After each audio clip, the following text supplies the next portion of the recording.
It's time now to take a look rather at stories making headlines on Nigerian newspapers, and I have with me in the studio lawyer and social development advocate Jide Ologun, lawyer and public affairs analyst Tunji Abdulhammed. Gentlemen, good morning. Thank you for joining us. Thank you. You're welcome. All right, we'll begin from the First News newspaper 2023. Finally, third force political party emerges. Saraki, Camp, Jega, Utomi, others form RMP, promote or promise to give APC PDP a good fight. You will find the details of the story on the pages of the First News newspaper. We'll move now to the Daily Independent. 2023, Jega, Ahmed, Duke, Utomi lead move to upstage APC government, saying nepotism, lack of exclusiveness gave rise to agitations, lamenting security, collapse of economy despite claim of GDP rise. All right, to the front page of the Daily Sun now. 2023 elections. Southern, northern leaders join forces to fight PDP, APC, float new coalition. Adebanjo Adams reply, Baba Ahmed says South doesn't need North's consent to govern Nigeria. To the Nigerian Tribune, banditry, 7 northern states to recruit 3,000 vigilantes. Reps lament influx of bandits to Sokoto, Kogi, Abia. Bandits displace 30 villages in Sokoto. To the Daily Times now, VAT, North can survive without billions accruing to southern states. Northern Elders Forum speaking there. All right, North can survive without billions accruing to southern states. NEF speaking. To the front page of the national economy now, how states can enhance IJR, build sustainable economies. Experts. How states can enhance IJR, build sustainable economies. Experts speaking. To the Daily Trust, despite huge reserve, Nigerians groan as cooking gas price keeps soaring. Nigerians groan as cooking gas price keeps soaring. Marketers blame Forex, VAT, low supply will soon increase supply, NNPC is saying. You find details of this story on the pages of the Daily Trust. To the Business Day, foreign airlines increase interest in Nigeria as travel rebounds. Foreign airlines increase interest in Nigeria as travel rebounds. To the Blueprint now, Southern governors anti-open grazing law unimplementable. Rufai is speaking.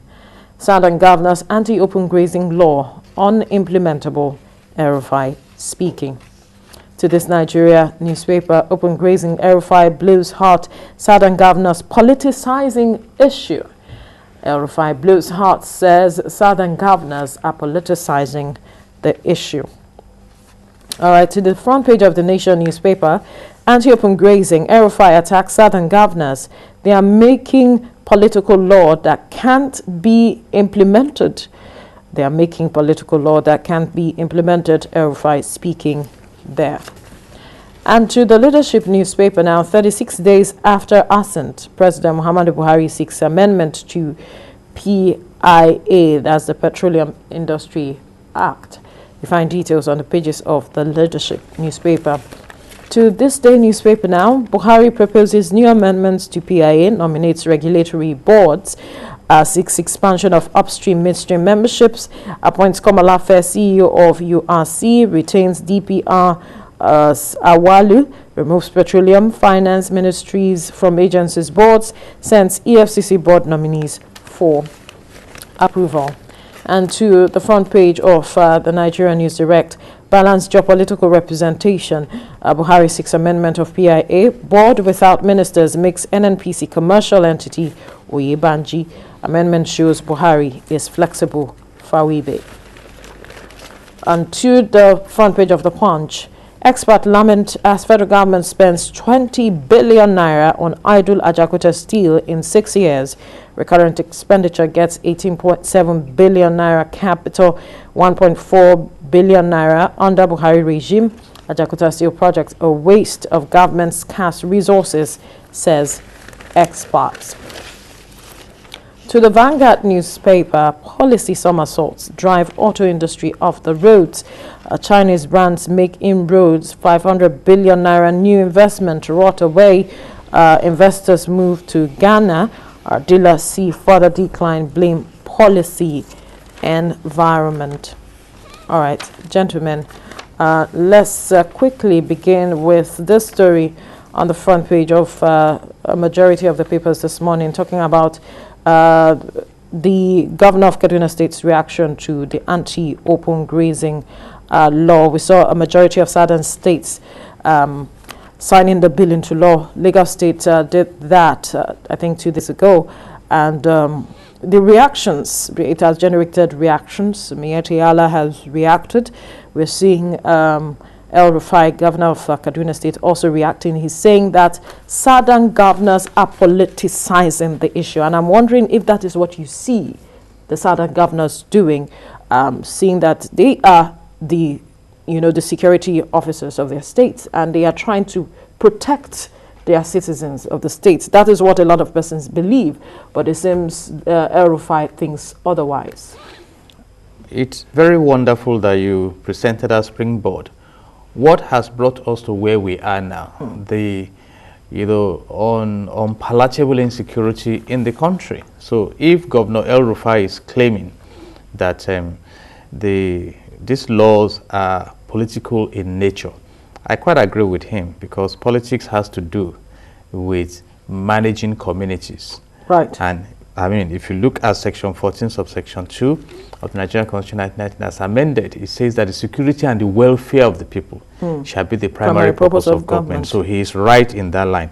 But if he is not comfortable, perhaps he is comfortable with the level of bloodshed in the country, the destruction of the economic potentials of the nation, and the poverty that has been unleashed upon the people.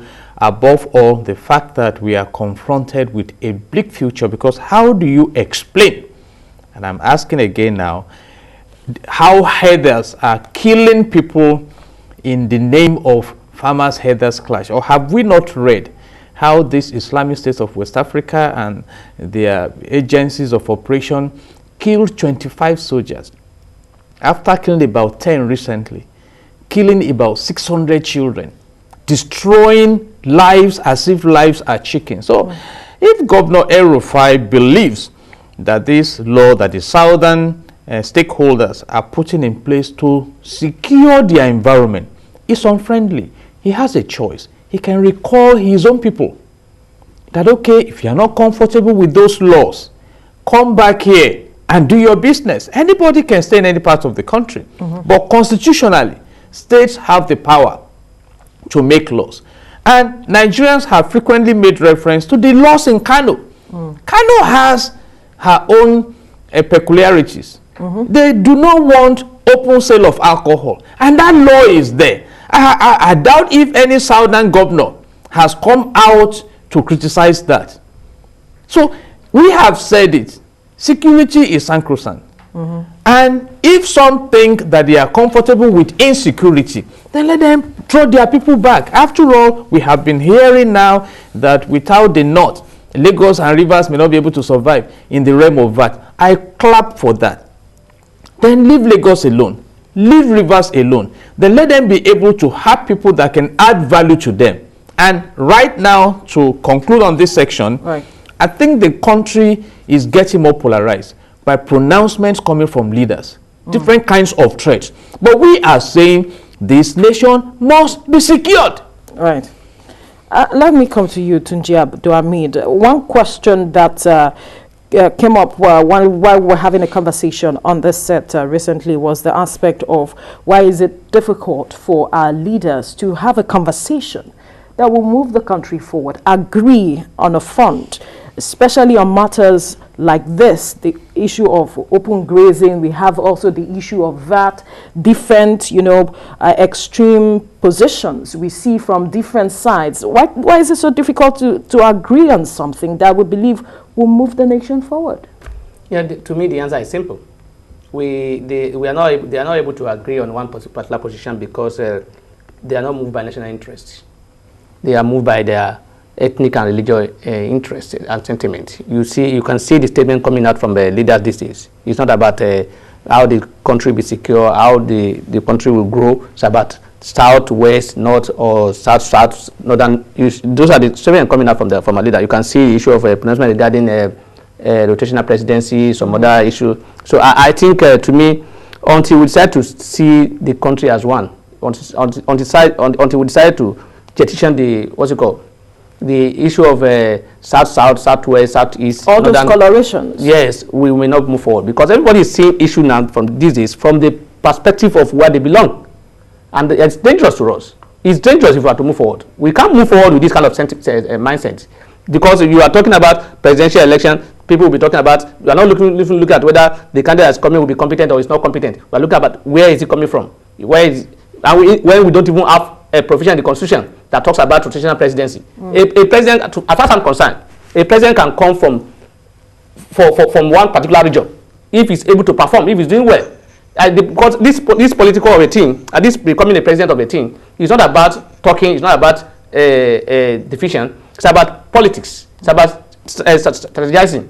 We are not, the governors in the south are talking, the people from the north are talking. It's not about talking. Those governors in the south who wants the presidential whatever to come to the what's it called to the south should lobby and do politics and get it done. So you see, we are talking where we hear people are not getting are not on the same page because they are not thinking about national development. They are not thinking about national interest. They are thinking about their personal interest regarding where they come from.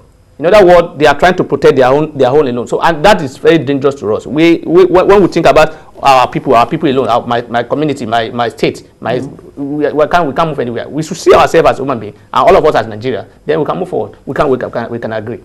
All right. We'll have to quickly go on a short break. When we return, we'll continue looking through the newspaper headlines. Stay with us. All right, thank you for staying with us. We are looking through the newspaper headlines, and before we went on the break, I guess we're reacting to the headline where on the front page of this Nigerian newspaper, open grazing, Rufai blowing hot, that southern governors were politicizing the issue. And if you also look at the front page of the Nation newspaper, still talking about the same story, he said that that law can't be implemented. And I'm wondering if you see a challenge to the implementation of those laws, because not just him, there are those who also feel that implementation is where the challenge might come from with regards to this law. If Governor El-Rufai is saying that the laws cannot be implemented, it's either he's planning to engage his influence to frustrate the implementation, and that will be very, very sad. And generally speaking, how many laws have we even implemented? Right. The report is out that the federal government is not going to expose sponsors of Boko Haram, that they will rather prosecute. How many have been prosecuted? The Wadume, the kingpin kidnap suspect that was arrested, set free by soldiers. Policemen were killed. How far with that case? You see, so, and these are the challenges we have. But I'm glad that some leaders are beginning to observe now that if this situation continues, we may not have a future.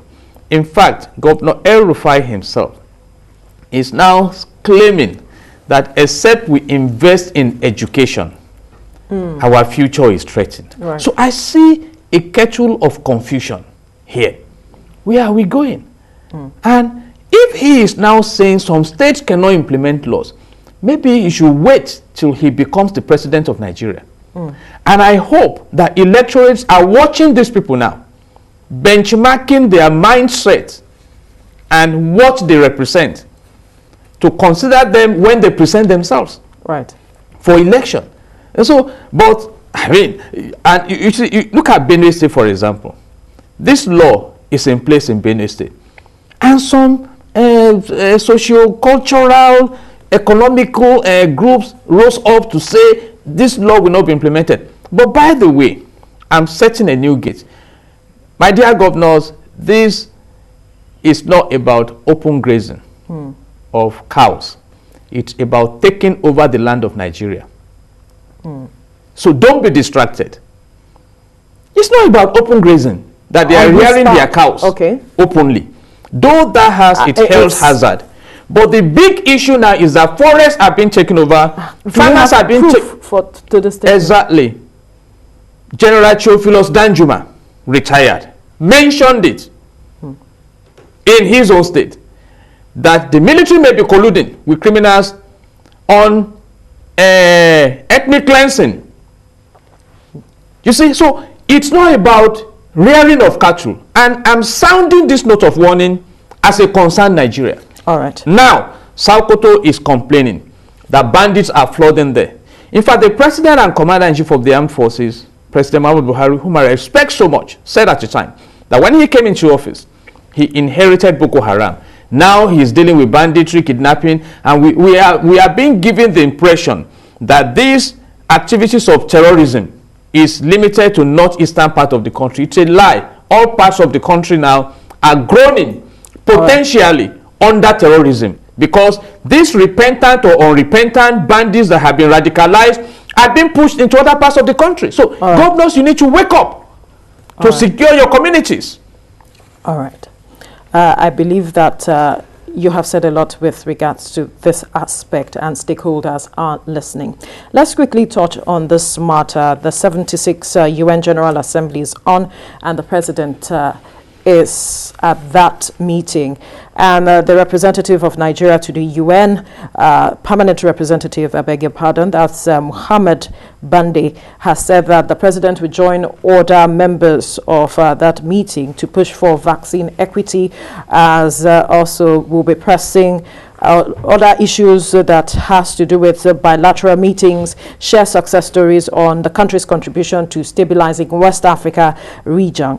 And I'm wondering for you, Tunji Abdulhammed, vaccine equity, is that what is paramount at this time for us as a country? As far as I'm concerned, it's not paramount for me. Probably because the president is doing that because the topic, the what's it called? That's the focus. The focus of the UN General Assembly, the discussion is on COVID and the recovery from COVID and other things. But I don't even, I am ready to listen and hear what my president will say, because I am not aware that the government of Nigeria did much in recovering Nigeria from the COVID. I don't know how it happened. We just recovered. It's not about the effort of government, as far as I'm concerned. Because the government, yes, I don't know what what they do. The government, I would recall, gave about the 36 states of the federation shared about 50 billion. How many million did you collect? Last year. I am a staff of TVC. I didn't receive any money. You are Nigerian. It's meant for Nigeria, not for Nigerian. But I didn't get any money. Perhaps you have answered my question. You have answered my question. That is to show that what they claim to have spent did not get to so many Nigerians. Well, I might just be one out of many. You are not one. I'm also part of you, and I know about hundreds of thousands of people who are just like me, who did not collect 1 naira, who are not covered by that COVID. I'm aware they claim they were feeding students during COVID when they were at home. I'm aware they say they were sharing, was it 10,000 naira or how many thousand naira for COVID palliative. I'm also aware that they kept palliative whatever inside their warehouses, which was bongo. So I don't know how and what effort they've done. You see, we are not even encouraging people to research. We are just asking for equity, and then waiting for people to give us to dash out what's it called, vaccine to us.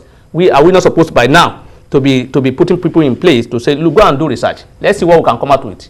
And I'm aware that the NAFDAC, is it DG or what they call it, DG, said that Nigeria is not ripe to be able to come out with any vaccine to indirectly defeative attitude. Position. And that's what Nigeria has been doing. So I will be interested in listening to what the president will say, because I want to hear what the president will tell the world that we have done, because I hear Mr. Adeshina saying that Nigeria wants to educate the world on what we did to stabilize West Africa. Not even West Africa, to COVID-19 pandemic. We want to educate them and for them to know what we have done to be able to recover from the COVID and to be able to cater to take care of the COVID. I want to listen to that. I am interested in it because I don't know what they've done. I want to be educated. Perhaps Jide Ologun knows what the government did. You know, what I just want to say is that the United Nations came out with the Sustainable Development Goals that will be evaluated in 2030, zero tolerance for hunger, a majority of things. And there is room for partnership. But I observed that in the 74th General Assembly, Tijani Bande, our own, was the president of that assembly between 2019 and 2020. And the issue of security was on the front burner then. What have we benefited? Right now, Dr. Ngozi Okonjo-Iweala is the DG of World Trade Organization. What have we benefited as a nation? Right now, our own Adesina is the president of the African Development Bank. What have we benefited? So, when it comes to rhetorics, we are brilliant in that. We can go and address the world. But there is this adage of the elders, and I plead to quote, that if somebody is going to give you a dress, you first observe what he or she is wearing. And you know, a beautiful way of capturing that is that charity begins at home. So before we go projecting the image and reputation on the global platform, let's create that narrative at home. And that places a very serious mandate on us to review where we are and escalate good governance. For example, it's been reported officially now that about 7,000 nurses have left this country. Doctors are fleeing. The resident doctors are still on strike. ASU is threatening strike. People are dying of cholera. Polio is back. You see, so we need to look at all these and let this achievement speak for themselves. And that is why we say it in HR, that when you come to the table of collective bargaining, don't come as a weakling. So we look at our debt profile, everything, so that when we go out there, we earn the respect we deserve. So I wish my president the best, and I hope that when he looks at New York City and the great things that are happening there, for example, the constant electricity, he may want to come back home and say, at least let's give Nigerians this. This is not his first trip. I know. Sometimes you may need about 5 trips to connect with. The president is constant traveler. He has visited almost all everywhere in the world. I mean, you get to Washington, D.C., you get to New York, you get to, you move around, you see great things in Canada. And what the questions Nigerians ask is that, is it that our leaders don't travel? They travel. They all travel. But this internal rancor, like Barrister Abdulhammed brilliantly mentioned, this regional rivalry is holding us down. And we need to make progress. I say boldly that Nigeria is the most blessed country in the world. Absolutely. But how do we maximize the blessings? By uniting and allowing the fear of God. All right. We have to leave the conversation here now. Sorry, there's no time for you to conclude on this issue, but perhaps Nigeria is planning to reassert herself as, that force to be reckoned with on the global scale. Thank you so much, gentlemen, for your time. Jide, Ologun, as well as Tunji, Abdulhammed, thank you so much for your time on the newspaper review. God bless Nigeria.